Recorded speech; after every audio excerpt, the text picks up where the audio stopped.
Huli sa ngayoy viral video ang kaso ng snatching sa Bonifacio Global City sa Taguig. Ayon sa mga pulis, hawak na nila ang dalawang sospek. Yan ang agenda report ni Lian Bustillos. Nakuhanan at agad nag-viral ang video na ito sa social media.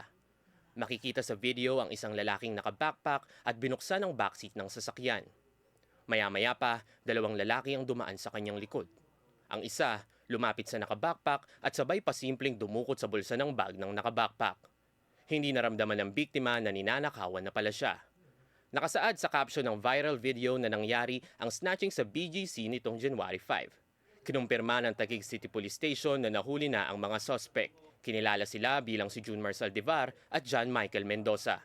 Pero hindi sa kasong snatching, kundi sa possession of illegal drugs. Nahuli sila sa Bonifacio Drive sa tulong ng isang tipster. Pinakita din po sa kanila yung viral video at inamin naman po ng ating suspect na sila po ang nasa viral video.